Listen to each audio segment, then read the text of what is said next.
Hello everybody.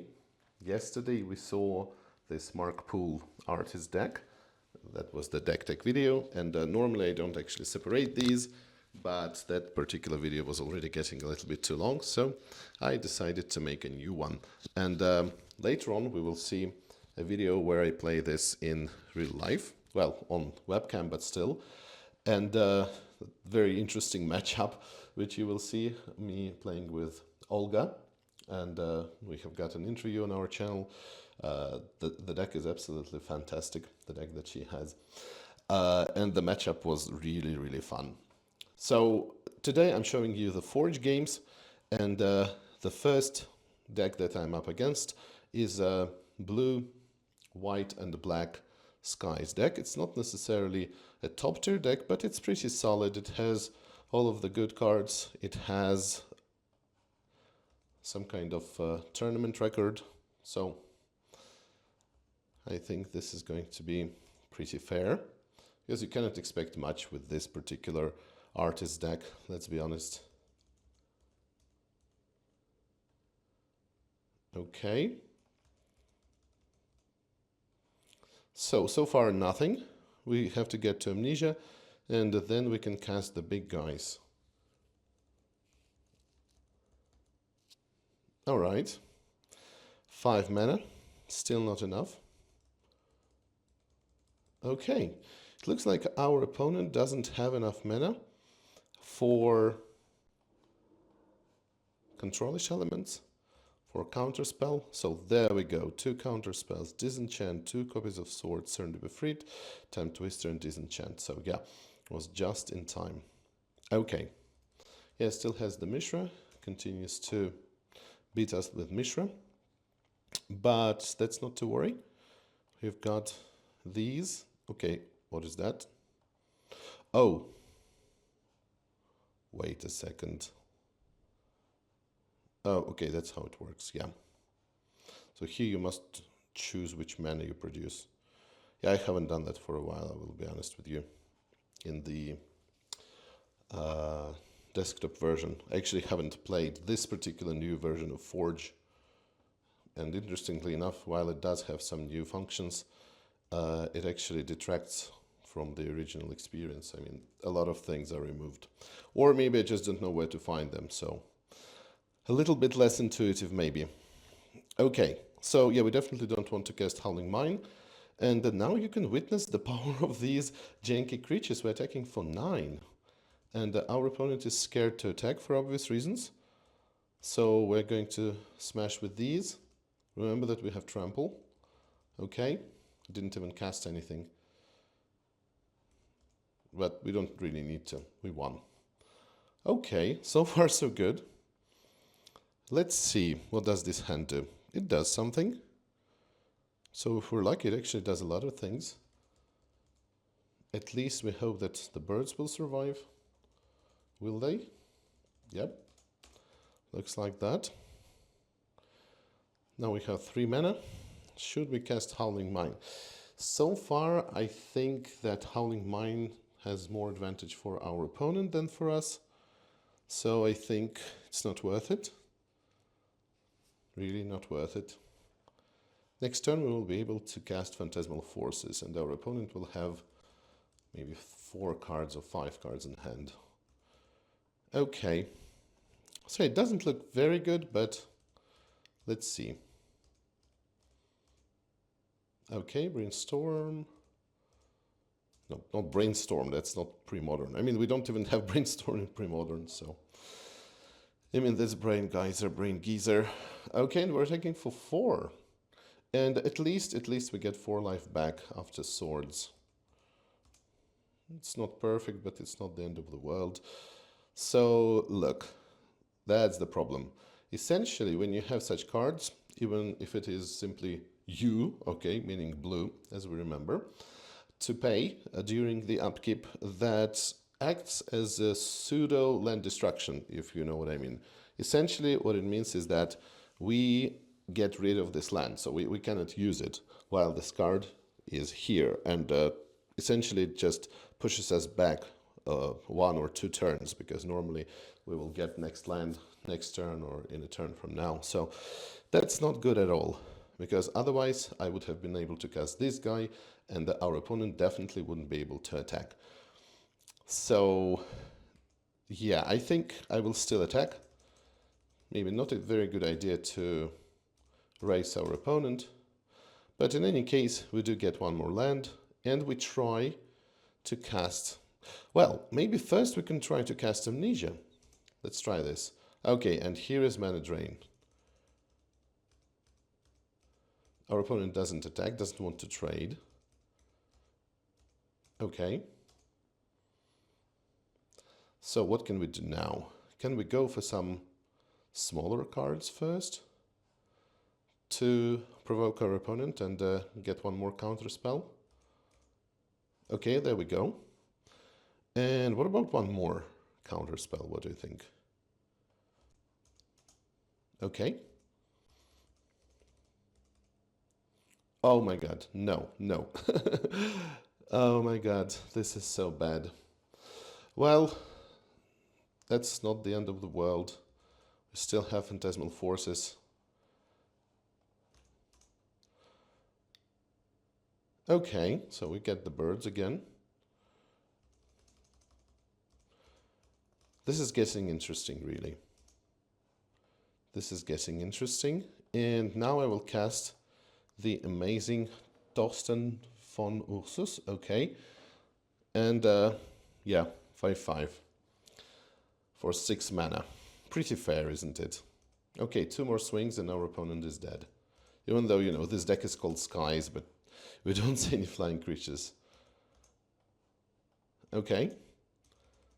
Starting to swing for lethal. And there we go, we win. Okay, maybe got a little bit lucky.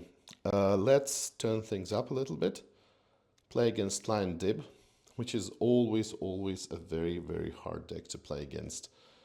To me, it's top tier. And I know it is a very powerful deck overall, but the thing is that AI is better at playing some decks than the others. So for example, if we talk about some controlish decks, it can be more or less okayish. Mid-range as well. Aggro, pretty good usually. Combo, you can forget about it. It doesn't understand how combos work. So yeah, when it comes to Lion Deep deck, it plays pretty well all of its elements. So control, counter magic removal, aggro spells, burn. And this deck just has a lot of threats and answers. Everything is incredibly efficient.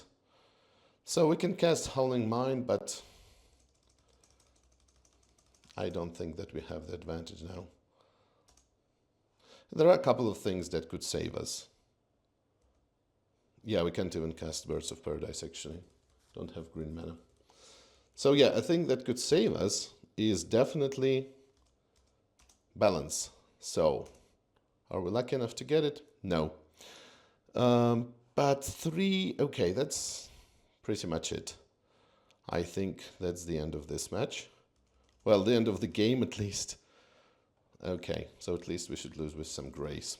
All right, so there we go. No actual sideboard here. I mean, in this case, sideboard were just the cards by Mark Poole that I have tried, and you know how big the card pool of these cards drawn by Mark Poole is. It's amazing because many of the cards were still not included. Not only the only black card that he drew for Old School, which is Simulacrum, which is one of those cards that I have never played, but should, you know, just to test it.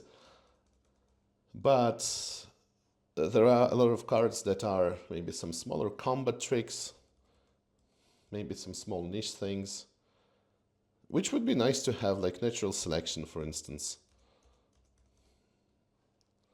But I just didn't include them. So, you know, now that I said it, I feel bad because Natural Selection is just a fun card. And I know it's very collectible. There are some people who are absolutely crazy about this card. And there were some buyouts. Okay, let's cast Farmstead. It's going to be fun. Okay, get some damage. Cast Ali from Cairo, can we? Oh my god, no. I automatically tapped the white mana to gain life. And in the end, nothing happened. Okay. Okay, disenchant Farmstead. Yes, there you go. No problem. Have no problem with that. Okay, let's try our luck and cast Ali from Cairo. Okay, Ali lives. So what's going to happen now? Our opponent is trying to get us down. And yeah, I should have counted that. The biggest question is whether our opponent will be able to understand that he should shoot Ali from Cairo. And let me tell you, it's usually not very pretty. Yeah, okay, so we have entered this loop. And it's really not nice to take advantage of this.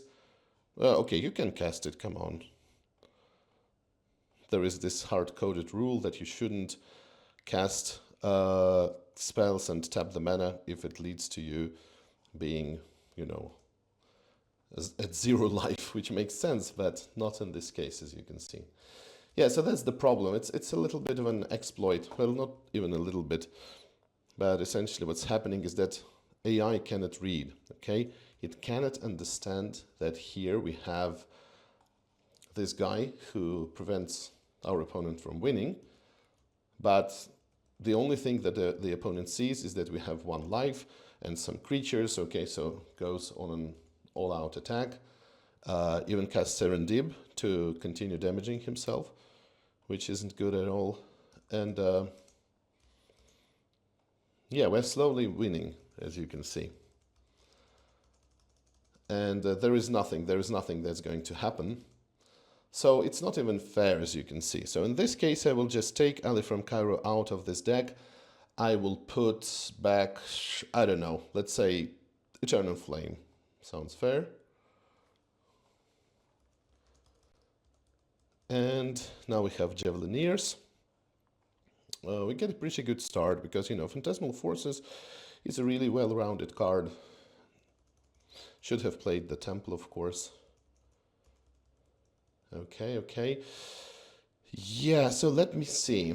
How can we make this advantageous for us? Well, definitely not by doing this. That was silly. Okay, 3 creatures. Our opponent has 3 creatures.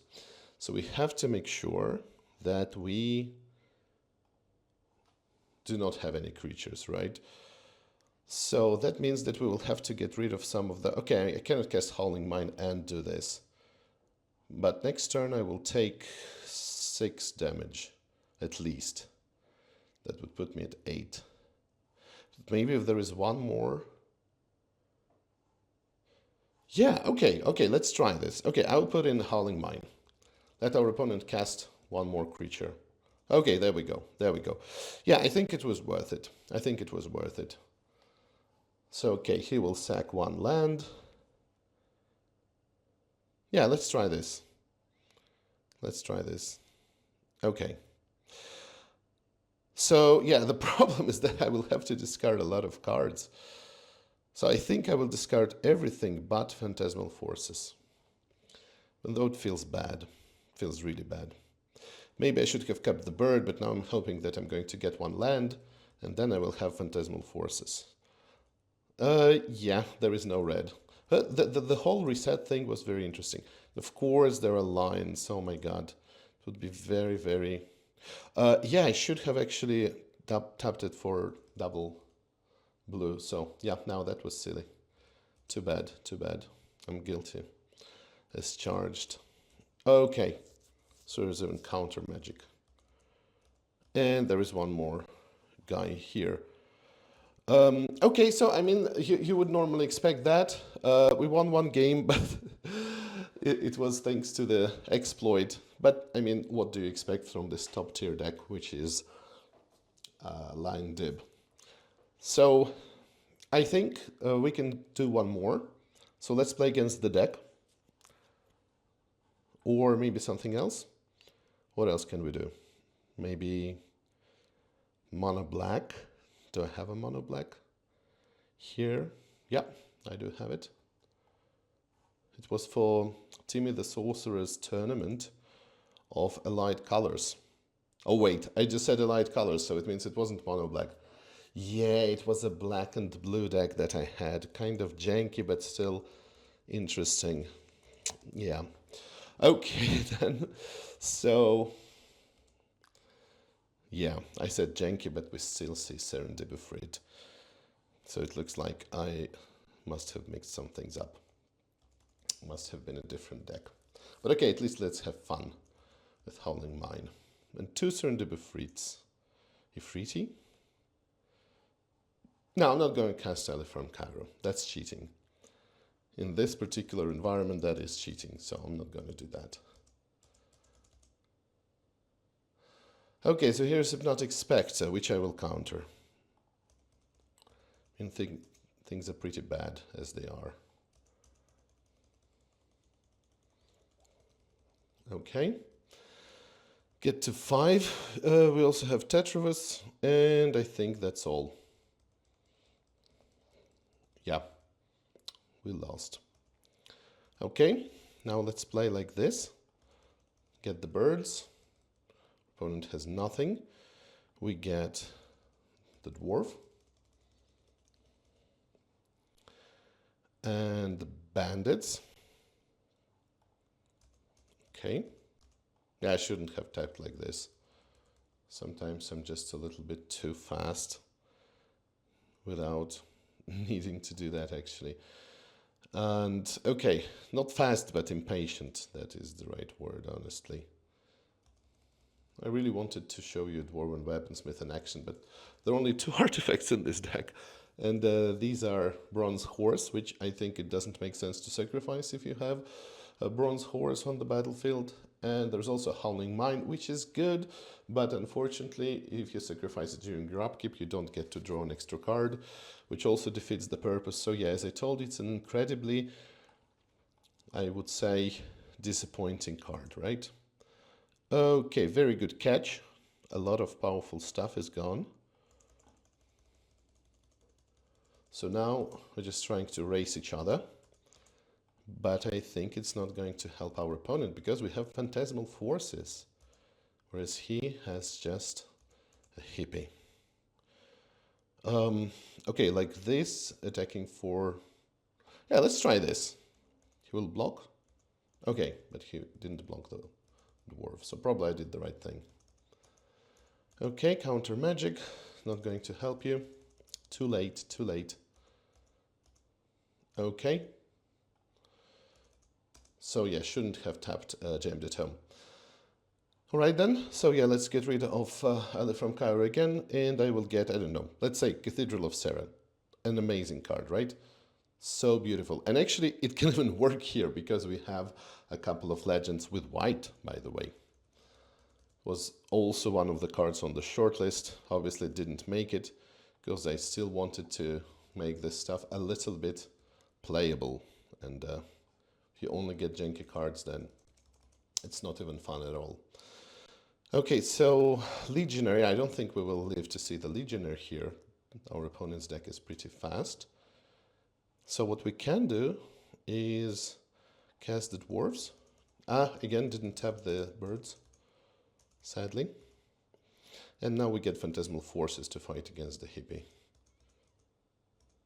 Mind Twist for 3. Painful, painful. So let's attack. Naturally, our opponent doesn't block. What should we do? Should we go for the fun version of play? No, let's go for the more reliable thing. Okay, and that's Mahamoti. That's the king. Mahamoti is the king, as we understand. Okay, yeah, again, we have 1. And, you know, it's funny how Phantasmal Forces just pale in comparison with this awesome creature. And I will block to trade with Hippie, but in any case our opponent cast him to Torak. And there is Sengir. Okay, so no use casting that because Well, we lived one more turn. Only balance can save us. Chances are incredibly low, and that is not it. Okay, so there we go. Pretty interesting.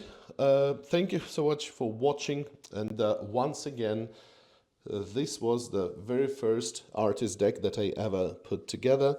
Please let me know what you think. If you watched until the end of the video, which you obviously have, if you can hear me now. And of course, I would be grateful if you tell me about your experience of building any kinds of artist decks, or you can just tell me which artist decks you would like to see in the future. And that would be really, really fun to build and play them. I will see you tomorrow.